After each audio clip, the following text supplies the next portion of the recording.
Greetings to you, Jason, from Australia, VK3 Papa Golf Kilo.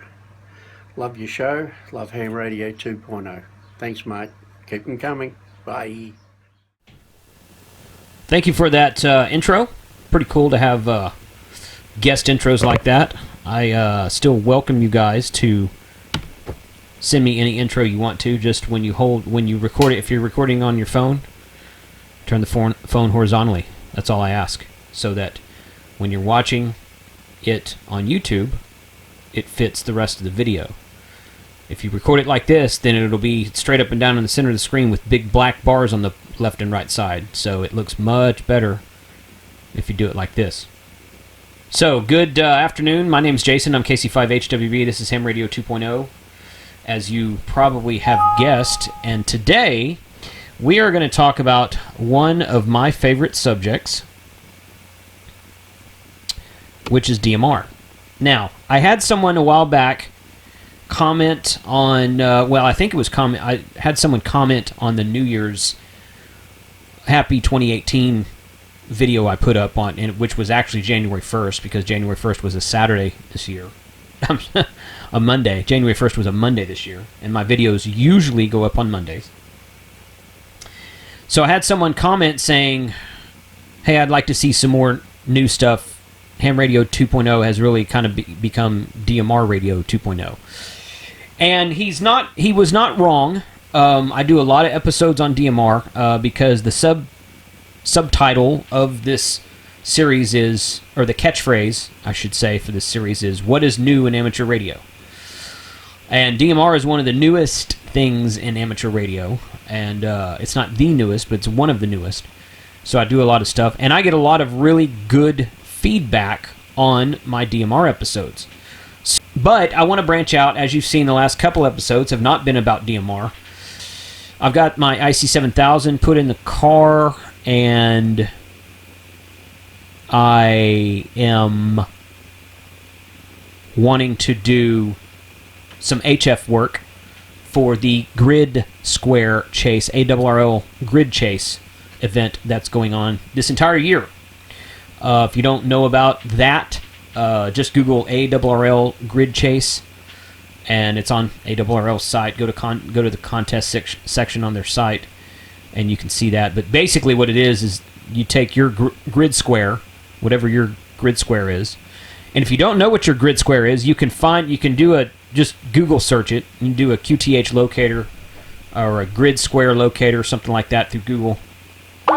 If you have RFinder on your phone, doesn't have to be an RFinder device. If you have the RFinder app on your Android or iPhone, it'll tell you what your grid square is.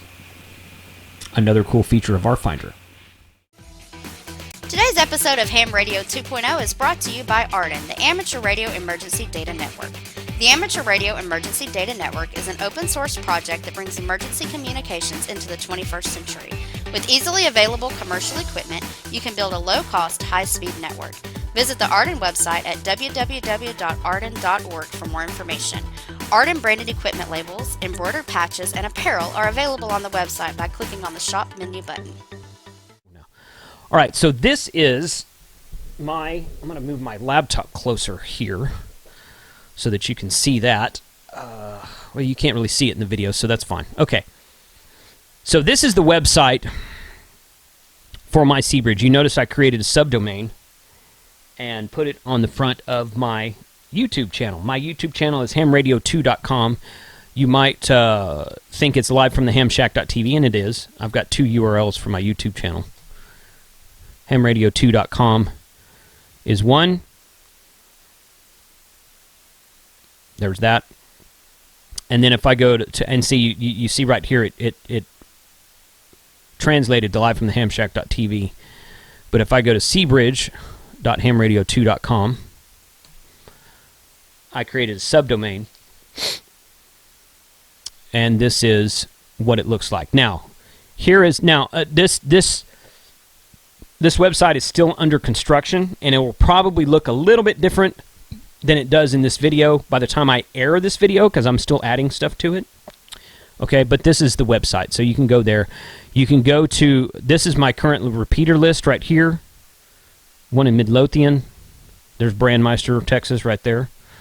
Weatherford, and that's my portable repeater, and that's not even half of the talk groups I have them on portable repeater. I just haven't added everything to it yet. So, and that's not all the repeaters either. I've actually got about 7 repeaters added to it right now. So again, this is still a work in progress. This is my little intro right here with links to where I'm going. There's dmrtexas.net. This is a donate site here. So, because people who connect to the CBridge have the option to donate money to help me pay for stuff because it costs money for the licensing fees and the hosting and whatnot. Let me tell you something real quick. I mentioned earlier that it was free to connect to a master server and it costs money to connect to a CBridge, and that's true. But I have never paid any money to Lone Star CBridge or to the Crossroads CBridge to connect my repeaters to those guys. Lone Star, I don't even think those guys asked me for it. Crossroads said, yeah, you can donate if you want to, but, you know, they never really pushed me on that sort of thing. I kind of feel bad that I didn't. I'm going to try to promote their stuff on my show as a result. But if you have a repeater, I don't care if it's in Texas, I don't care where it's at. If you have a repeater, a Motorola repeater, that you want to connect to a CBridge, email me, okay? I'm not going to necessarily charge you anything, okay? About half the repeaters that are on the CBridge right now are mine, and about the other half are not mine. And one of the guys who has a repeater that's not mine has donated to me, and no one else has. And that's okay. That's okay. I don't need donations from repeater owners only. The donate button is up there for anybody who's interested in promoting DMR and letting the network grow, okay? So it doesn't have to be, oh, well, you have to give me $60 if you want to hook your repeater to my CBridge. No. And K4USD and Lone Star and Crossroads and these guys, they may ask you for a donation, but I've never heard any of them say, you're going to have to send me $60-$80 first and then I'll hook you up. None of them have ever told me that. I've had repeaters on 4 different networks, including my own. So, yes, it costs money for the CBridge owner, but if you can't afford it and you really want to get connected up to it, reach out to your local CBridge guy, okay, and see. And if he won't do it for you, let me do it for you. I want to add the repeaters to this thing. Okay, I've got 7 right now. Let me show you what it looks like, okay? This is the NetWatch. NetWatch is basically the same thing as Hoseline, except you don't have any audio passing through NetWatch. It's just text, and it's scrolling real-time text. So these are all the things that are going on right now at this very minute on the NetWatch hitting my CBridge. Okay, if there's other talk groups that are active right now that aren't routed to my CBridge, then you might not see them hitting this NetWatch. You can hit NetWatches from any... The NetWatch software comes with the CBridge. It's just something that's built in.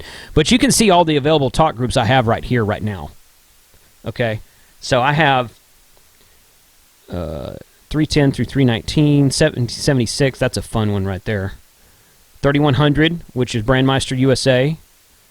Oklahoma, statewide, central and east, all on Brandmeister. Texas, statewide. I've got North Texas, South Texas, West Texas, Southeast Texas, all on Brandmeister. These are all Brandmeister talk groups. Amarillo, Texas, Wires X Link, 31485. It's a Brandmeister talk group. 31488, which is our Texas Nexus link to the fusion system here in North Texas, between North Texas and San Antonio down to Houston.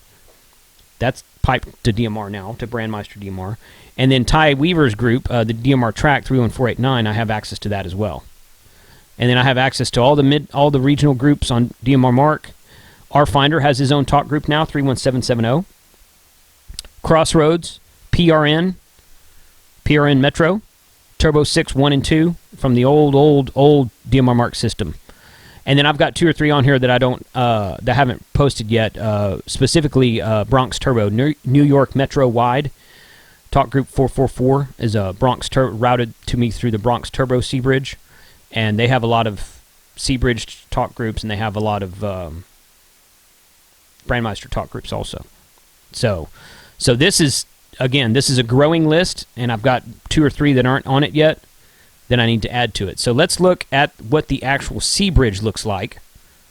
Now, there's two ways you can get a CBridge. You can buy software that you install on a computer of your own and run. And that's about half the cost of buying. Or you can buy a, I think it's a 2U, it may be a 1U, but it's either a 1 or a 2U rack-mounted server, hardware, pre-configured CentOS 6.8 or 6.9 operating system with the CBridge software installed and ready to go for you. Everything you need, you just rack it, plug it in, hook up an antenna and go. Or no, you just hook up an Ethernet and go. You don't hook the antenna to the CBridge. So you can buy the server, all-inclusive, or you can buy the software and install it on your own server. Now, I did the software route because I don't want to run a server from the house. I don't have a commercial pipe here. So I created a virtual private server with a static IP address. Your CBridge has to have a static IP. I created a virtual private server on my web host, which is dreamhost.com, and I'm charged $12 a month right now, but that's because I did it with 2 gigs of memory. I need to bump that down because the CBridge only requires about half a gig of memory, and I've got it overkill right now. So I could bump that down to 1 gig of memory for a VPS server, virtual private server with a static IP, and it'd be $6 a month. Okay. And their commercial pipe at their data center is going to be much more reliable than something I have here at home. So it was cheaper to get the software version, and it's better because you can install it on a virtual private server and get better throughput on your data transfer anyway. So this is the login screen for the CBridge.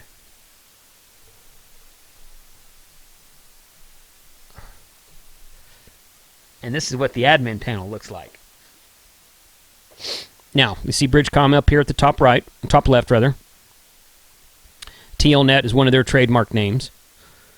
And we can go to config and CBridge, and then this configuration for IPSC managers and analog channels. See it says analog channels because you can basically create a really robust all-star type network and connect everything together over the internet with a CBridge. Maybe something to do later on. You can route all-star through CBridge also and connect it to DMR. That's cool. So here are my repeaters at this point in time. That's my portable repeater here at the house, Midlothian. That's my repeater at this point in time. I loaned it to the Ellis County Amateur Radio Club. They wanted to put one up to kind of test it, see how it worked, see how much interest there was. They're probably going to be purchasing their own repeater, giving me my repeater back, and staying on the CBridge and getting people down there onto DMR. So the next one is Kilgore N5YEY. Mark down there, he hasn't hooked his repeater up yet. You can see how it says peer right here. All of these repeaters are connected except for this one. This one's not connected yet. You can also see that this is an admin version of the NetWatch.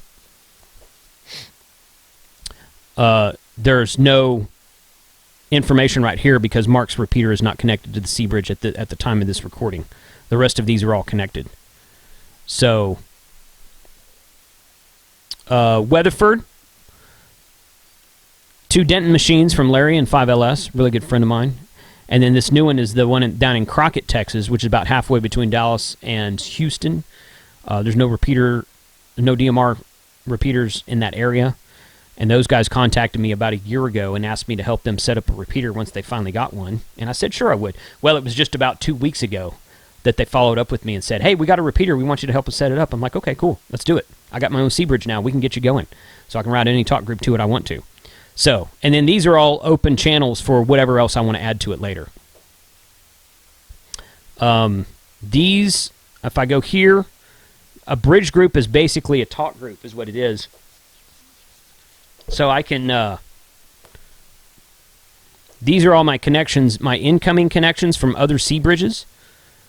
Brandmeister USA 3102 is where all of these are coming from. This one's from Pennsylvania DMR, Bronx Turbo, Oklahoma. So these are outgoing connections to other CBridges. This is all my TAC 310 and 311, 312 to DMRX piped out. So it doesn't matter if you have an incoming or an outgoing connection. They both work the same. I can send the CBridge out to another CBridge, or I can receive a connection, what's called a CC or a cross connect. Control center, outbound, control center, cross connect. CC actually means control center. CC control center. So I can do an inbound or I can do an outbound, and it's just another way to link from one CBridge to another CBridge or to another server. Like I'm linking to the Brandmeister master server through an inbound connection. They're sending me an outbound link, and I'm receiving it as an inbound link. Okay? We could do it as an outbound link from my side and inbound from their side. It doesn't matter. You can do it either way you want to do it. And then down here are all my talk groups that I have. So, and then what you do is take your talk groups here and you put it into a super group. And the super group basically connects everything together. So if I want to do DMR track, for instance, okay, DMR track supergroup, the CC connection is my cross connect connection. That's the connection that comes into my CBridge from Brandmeister 3102. Okay, and then I pipe it to whatever repeater I want. Right now, I've only have DMR track piped to my portable repeater, which is right here inside. So this is the connection to my portable repeater, right here.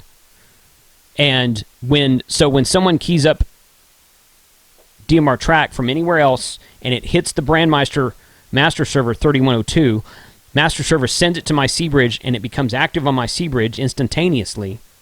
And then if the talk group is active on my repeater lights up. On the opposite of that is if I key up my repeater, it keys up this 1-1 group right here, and it keys up everything else that's in this super group and pipes it back out to the internet. So that's only one. Let me show you another one, because this one right here,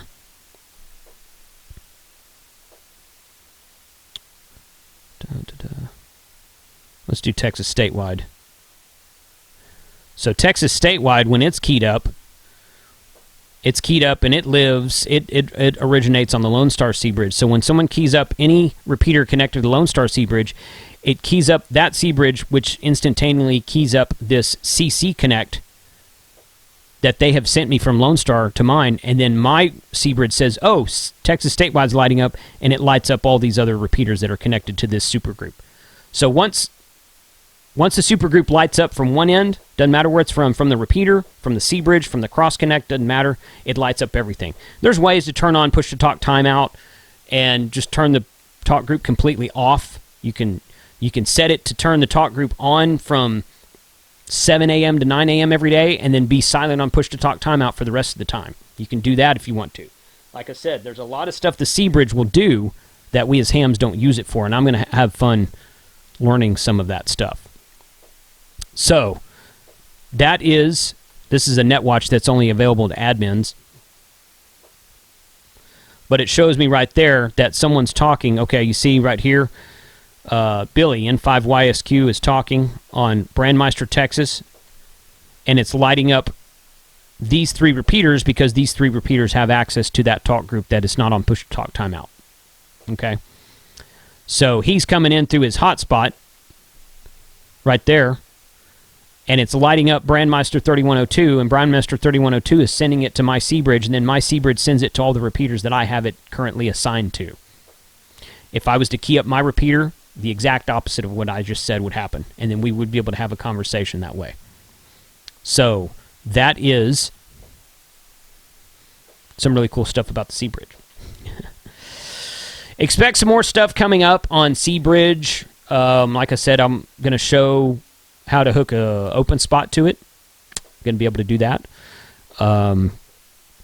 Once I learn how to use some more stuff on the CBridge, I'll probably do another couple episodes on that and have some really fun stuff. So I've really, really enjoyed getting to know this software. It's not the greatest software in the world. It's kind of buggy sometimes, but you know, it works. It does work. Some people say you're supposed to reboot it about once a week, even though it runs on Linux. With the newest version, I've found that's not true. Mine's been running for over a month with no hiccups at all. So I don't have any problems I haven't had any problems with mine. I think I've had to reboot mine once since I bought it about 2 months ago. So, you know, but that's okay. And I've gone through 2 upgrades since then, which are free. They don't charge you for upgrades. I've gone through 2 upgrades, and those were flawless. So that is that. See, I can restart it right here. Do a backup, so if it ever crashes or the server crashes at my VPS host or something like that, I can go back and do that. So contact me if you want. You got a Motorola repeater that you want to get connected to the CBridge, especially if you're in Texas. Any of you guys in Texas that are interested in getting DMR into your area where it doesn't currently reside, please contact me. We've got a really big state, but one of my goals is to get the state of Texas covered in DMR. I want to be able to get on the interstate and drive all the way through I-20, all the way through I-30, I-45, I-75, I-35, I-10, and any of the ones up north I might have missed. And I want to be able to hit DMR. So, statewide, we talk across the whole state. Metroplex areas here and there, we can talk to those folks. So, please, if you're in Texas especially, but even if you're in the United States, if you're overseas and you have a Motorola repeater you want to connect to a CBridge, if you're overseas, it's probably better to find someone who's a little bit more local to you than I am, but we can try it. Send me the info. Hit me up an email. We will do it. So, 73 guys, thanks for watching. Subscribe to me on YouTube. Hit up my website, livefromthehamshack.tv. You can see all the videos I've done to date. And hope to hear you guys on DMR 73. This has been Ham Radio 2.0, a YouTube production by KC5HWB. Visit our website at www.livefromthehamshack.tv. Please also stop by our Facebook page at fb.me/hamradio2. Be sure and subscribe here on YouTube to keep up with all the new videos that are posted nearly every Monday. 73s everyone, and thanks for watching.